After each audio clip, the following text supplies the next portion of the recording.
Hi, 8th graders. This is your video for the SOS in case live classroom crashes or in case you were absent for September 8th through 11th for the Tuesday and Wednesday classes.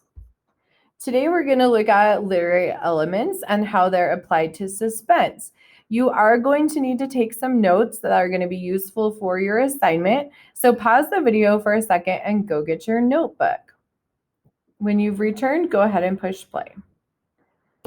All right, first of all, you've got to know what suspense means. Most of you guys probably already know this, but suspense can be used as a noun, and that just means you're anxious or uncertain or excited about what's coming. So obviously in like a suspenseful movie, you're kind of interested to find out what's going to happen next. It's also used as a verb to suspend, which literally means to keep hanging. So it keeps you hanging throughout the story. This can take place in a story or a movie in a couple of different ways. Either the reader is in suspense throughout the entire story, not knowing what will happen, or the reader may know the outcome, but one of the characters doesn't know what's going to happen. So either way, but you guys take a minute, pause the video, write down some notes here, and then go ahead and push play when you finish your notes. The next thing we need to understand is the literary elements. So in front of you, you see the plot diagram, and we have added some literary elements as well. So most plots that we can identify are going to work in this shape. They're going to begin with the exposition, and then they're going to go into the rising action, where we find the middle, which will usually include the climax and conflict. Then we kind of go down with falling action, and we end with the resolution. We also include setting and characters. Plot is a literary element that describes the structure of a story. So usually you can identify these different areas in every single story.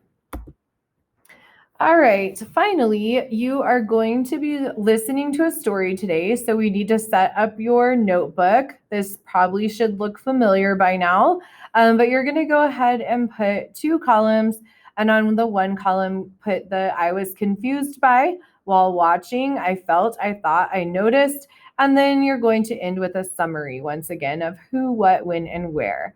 Like we've said before, you are not limited to one. So if you're confused by multiple things throughout the story, or if you think about many different things, please write down all of the things that pop into your head as you are listening to this story. Go ahead and pause and set this up in your notebook and come back when you're ready. So you can find the landlady audio either by going into Schoology and finding it in this folder, or in the SOS in case live classroom crashes folder as well. You will just select the audio and it will open up a YouTube video. Go ahead and complete these notes while listening to this audio. And when you're done, return to this video. All right. If you're at this point, you've already listened to the story and you've taken some notes and hopefully written a small summary just to keep everything in line and you know that what's going on. So we're going to have you go ahead and go back to the plot diagram that's in the PowerPoint in Schoology so that you can look at the different literary elements, and we want you to choose one that you're going to be focused on. Go back to today's date in Schoology and click on the literary elements discussion.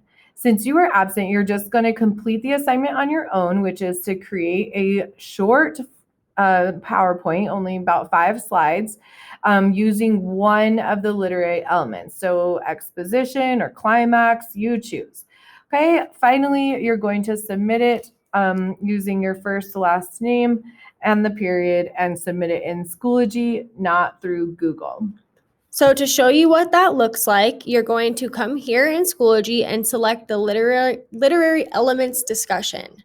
Once you're here, you're going to download this hyperlink where it will have you the slideshow structured as exactly how we want you to turn it in. Make sure you select one element and complete the entire slideshow about that one element. Directions for how to complete the slideshow are on the first slide of this hyperlinked slideshow. Then you're going to come back in here, you're going to select write a comment, and you're going to attach it right here, and you will have your slideshow available in your files, and you will submit it. After that, you will need to go and view everyone else's slideshows that they completed in groups. And to signify that you have seen their slideshow, you're going to press the like button. And we will double check that everyone has liked each slideshow, signifying that they have viewed each slideshow.